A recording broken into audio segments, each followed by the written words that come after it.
আজকের গল্প এরই নাম প্রেম। রাকা কালো বলেই বোধহয় ওর বাবা মা ওর বিয়ের জন্য ব্যস্ত হয়ে উঠেছিল। পোস্ট গ্র্যাজুয়েশন সাইকোলজি নিয়ে করতে চাওয়ার মধ্যে রাকার অনেক স্বপ্ন লুকিয়েছিল, কিন্তু ভারতে মেয়ে জন্মালে তাকে নিঃশ্বাস নিতে সময় না দিয়েই তার বিয়ের কথা শুরু হয়ে যায়। মেয়ের গায়ের রং ফর্সা হলে আয়ামাসি দাঁত বার করে মেয়ের বাবাকে বলে, মেয়ে ফর্সা হয়েছে, বিয়ের চিন্তা নেই, আমার কিন্তু ভালো শাড়ি চাই। বাচ্চাকে তখনও হয়তো তার বাবা দেখেইনি। আর কালো হলে আয়ামাসি মুখটা আরও কালো করে বলবে, একে মেয়ে তাই কালো, কি করে যে বিয়ে দেবেন। অথচ আবহাওয়া অনুযায়ী ভারতের বেশিরভাগ মানুষেরই গায়ের রং কালো, আর সেটাই স্বাভাবিক। এদেশের ফর্সা মুখে হালকা গোফের রেখাওয়ালা মেয়েরাও সুন্দরী, এবং এদেশে যাদের ফর্সা বলা হয় ইংল্যান্ড আমেরিকার মতো দেশে তাদের কালোই বলে। রাকা কালো মানে শ্যামবর্ণা, দীঘল কালো চোখ, মাথায় লম্বা ঘন চুল, হাতের আঙুল লম্বা, ওর চেহারা কথাবার্তায় শিক্ষার প্রসাধন। রাকা মানা করলেও বাবা মায়ের জিদের কাছে হার স্বীকার করলো। মায়ের তো সোজা কথা, সাইকোলজিতে এমএ করে কি চাকরি পাবি, চাকরির যা বাজার। রাকা রাতে ঠাকুমার কাছে শোয়ে। নারায়ণী দেবী স্বশিক্ষিত মানুষ, নাতনির এত তাড়াতাড়ি বিয়ে দিতে চাননি, তবু ওনার কথাতেই এমএ পরীক্ষায় বসতে পারল। ঠাকুমা সান্ত্বনা দেন আদরের নাতনিকে, কাইন্দ না দিদি, স্বামী মানুষটা যদি ভালো হয় তারে নিজের ইচ্ছা কইবা, হে চাইলে তোমারে পড়াইবার পারবো। রিজু পেশায় সিএ, রাকার ছবি দেখেই তার পছন্দ হয়েছে। গায়ের রং টং ওর কাছে কিছু গুরুত্ব পায় না, শিক্ষিতা বুদ্ধিমতী মেয়ে হলেই হবে। রিজুর একটাই ভয়, বউ যেন কর্কশকণ্ঠী না হয় আর ঝগড়া যেন না করে। রিজুর মা এবং দিদিরা খুব ঝগড়ুটে। রিজুর মা বোনের টাইম পাসে হচ্ছে ঝগড়া, হয় প্রতিবেশীর সাথে নইলে নিজেদের মধ্যেই। নগদ টাকা নেওয়ার ইচ্ছে ছিল রিজুর বাবা মায়ের, কিন্তু জীবনে প্রথমবার রিজু জেদ দেখালো, বলল পণ নিলে আমি শ্বশুরবাড়িতে ঘর জামাই হয়ে থাকবো। তোর দিদিদের বিয়েতে পণ দিয়েছি না, সে দিদিরাও সমর্থন করেছে বলে, আর ওদের দেওয়া পণ তুমি আমায় বেচে সুদে আসলে মেটাবে, সে হবে না। পণ গরু ছাগলেরা নেয়। রিজুর বড়দির গায়ে খুব লাগলো। তার বর এক চোখে দেখে না, তবু 1,00,000 টাকা পণ আর স্কুটার নিয়েছে, কারণ সরকারি চাকুরে। মেজো দিদির বর ক্যাশ নেয়নি, তবে বাকি সবই চেয়ে নিয়েছে। অনেক ঝগড়া কান্নাকাটির পরে বিয়ের দিন ঠিক হলো। রিজু চাকরি করে গুজরাটে। সে বিয়ের 7 দিন পরে বউ নিয়ে চলে গেল নিজের কর্মস্থলে। রাকাও একটা এনজিওতে চাকরি পেল, স্যালারি ভালোই। রিজু অবশ্য বলেছে ও চাইলে পিএইচডি করতে পারে। রাকা খুব খুশি রিজুকে পেয়ে। গায়ের রং নিয়ে বিয়ের আগে কত কথা শুনেছে, কিন্তু রিজুকে দেখো, ওর চোখে রাকা সবচেয়ে সুন্দরী।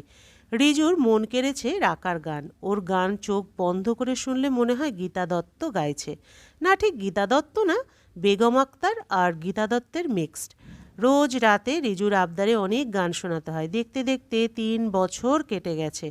নিজেদের মধ্যে বোঝাপড়া সুন্দর হওয়ায় বিয়ের পরে পরে মা বাবা হতে চায়নি। এখন ওরা প্ল্যান করছে নতুন কাউকে আনার।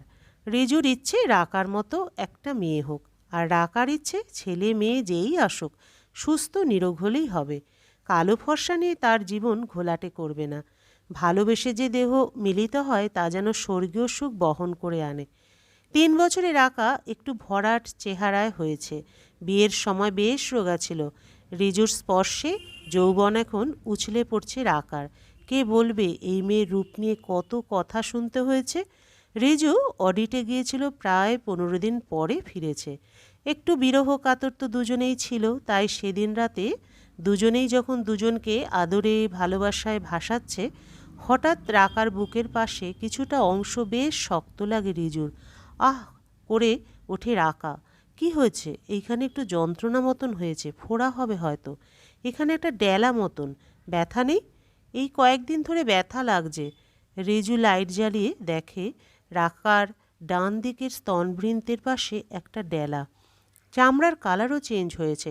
একটা ডেলা যা রিজুর বুকে ভয়ের চোরাস্রোত বইয়ে দেয়। কালকেই ডাক্তারের কাছে চলো।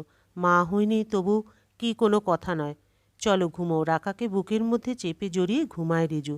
রাকাও কেমন অভ্যস্ত হয়ে গেছে এই হাত বালিশে ঘুমোতে। পরের দিন ডাক্তার দেখেন, ম্যামোগ্রাফি এবং অন্যান্য টেস্টে সবেতেই ধরা পড়ল ব্রেস্ট ক্যান্সার। রাকা খুব ভেঙে পড়ল। ডাক্তারবাবু বোঝালেন, একদিকে ব্রেস্ট বাদ দিয়ে কেমো নিলে নর্মাল হয়ে যাবেন। আজকাল কিছু ক্যান্সার সেরে যায়, তার জন্য চাই সাহস। আপনি মনের জোর হারাবেন না। একটা মেয়ের শরীরের সবচেয়ে আকর্ষণীয় অঙ্গ বাদ দেওয়ার কথা সহজভাবে নিতে পারে না অনেকেই। রাকা নিজের থেকেও বেশি রিজুর কথা ভাবছিল। তুমি আমার জীবন, সেটা কি জানো? তোমার breast part of your body. তুমি পাশে থাকলে আমি খুশিতে জীবন কাটাতে পারবো রাকা। সাইকোলজি পড়েও আমার মন বোঝো না? শ্বশুরবাড়িতে জানতেই সুনামি আঁচড়ে পড়ল। রিজুর মা বোনেরা কেউ একজন মহিলাও রাকার জন্য কোনো সিম্প্যাথি দেখালো না। রিজুর মা পরিষ্কার বলে দিলেন, যাদের মেয়ে তাদের কাছে পাঠিয়ে দে, বাঁচুক মরুক আমাদের কি। তখনই বুঝেছিলাম অমন রোগা মেয়ে কোনো রোগ আছেই। তোমার কথা শেষ হয়েছে? কেন? না, তাহলে ফোন রাখবো। শুধু শুধু ফোনের টাকা খরচের কোনো মানে হয় না। আজ যদি এই রোগ দিদিদের বা তোমার হতো, আমার বউ, আমি ট্রিটমেন্ট করাবো। রাকা সবই শুনছিল। ও কাঁদতে পারে না, তবু শাশুড়ির কথায় খুব আহত হয়।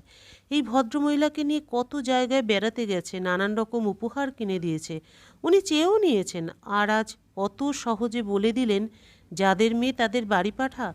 অসময় মানুষ চেনা যায়। রাকার বাবা মা খবর পেয়ে আসেন।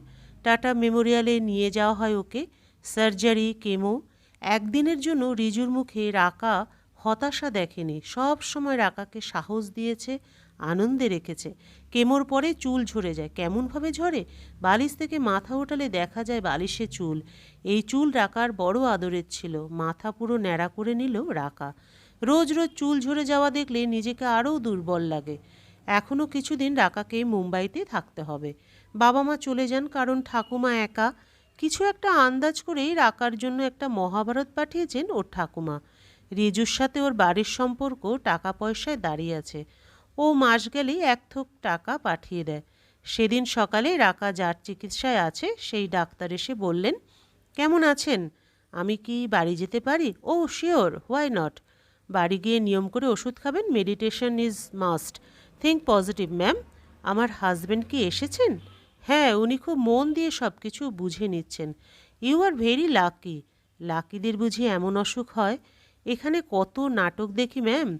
স্ত্রীর ব্রেস্ট ক্যান্সার, সার্জারি করাবে না, ওর তো সৌন্দর্যই চলে যাবে। ভাবুন, বইয়ের প্রাণের থেকেও সৌন্দর্য বড়। কত রকমের স্বামী দেখি। আপনার জনটি রিয়েলি ডিফারেন্ট। দূরে করিডোর ধরে রেজুকে আসতে দেখা যায়। কিন্তু এ কি, এটা কি করলে? কি করলাম? আইডেন্টিক্যাল টি শার্ট পরি, জুতো পরি, আর আইডেন্টিক্যাল হেয়ার কাট না করলে চলে?